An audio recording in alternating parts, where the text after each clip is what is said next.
Je me rappellerai toujours de ce jour. De ce jour où on m'a annoncé que tu avais une maladie grave. Au début de l'annonce, c'était comme si je réalisais pas. Au début, je me suis sentie ni triste ni en colère. J'ai continué à vivre ma vie comme si de rien n'était. Mais la vérité, c'est que j'étais dans le déni. Une vérité qui m'a rattrapée des mois plus tard. Pourtant, je savais les conséquences de cette maladie. Je l'avais étudiée. Je savais tout ce qu'elle engendrerait par la suite. Pourtant, au moment même, je n'en avais pas conscience. J'étais comme anesthésiée de ma propre douleur. Je t'ai jamais vraiment connue en bonne santé. J'aurais pu être en quelque sorte préparée.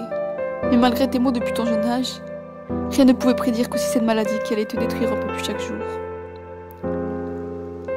Cette maladie qui te ronge un peu plus chaque jour est ce qu'on appelle la maladie de Parkinson. Toi, ma chère Tati, qui est encore jeune, qui a pratiquement toujours été en mauvaise santé, qui a toujours vécu chez tes parents, chez mes grands-parents, qui a toujours souffert. Je ne pensais pas qu'une maladie aussi grave allait être déclarée. Depuis combien de temps as-tu cette maladie? Je ne saurais pas dire. Ton état se dégradait un peu plus chaque jour. Mais personne ne prévoyait que c'était cette maladie que tu pouvais avoir.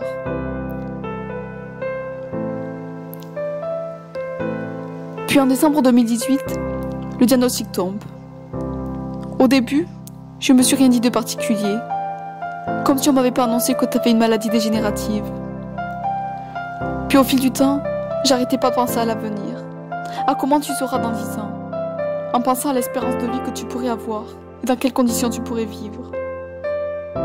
J'ai toujours eu énormément de peur dans ma vie, mais une peur que je ne pensais jamais avoir, qui est tombée sur moi du jour au lendemain, c'est la peur de voir les gens que j'aime partir bien trop tôt, mais surtout, la peur de voir ton état se dégrader. La peur de voir qu'à la fin de ta vie, tu tiens même pas debout et que tu sois obligé d'être dépendant des autres. Tu as toujours été plus ou moins dépendant de tes parents, mais être totalement dépendante, dans un fauteuil roulant, en te battant contre la douleur, ça, je n'ose imaginer quelle épreuve compliquée ça va être pour toi. La médecine fait tous les jours des progrès, je le sais. Et je sais aussi que cette maladie n'est pas aussi atroce qu'il y a 50 ans. Mais je n'arrive pas à penser autrement que penser que cette maladie va finir par te bouffer. Qu'à cause d'elle, tu ne seras plus la même personne. Qu'à cause d'elle, tu vas finir par être en fauteuil roulant. Je ne sais pas de quoi sera fait l'avenir. Et c'est ça qui me fait le plus peur. C'est de ne pas savoir dans quel état tu seras dans 10 ans. Si tu tiendras toujours debout. Et dans combien de temps cette maladie va finir par t'achever. Je me croyais plus forte face à la maladie, mais visiblement je ne le suis pas. Aujourd'hui, dès que je te vois, je me sens mal pour toi. J'ose même pas te regarder quand tu tiens à peine debout et que même t'asseoir te fait mal.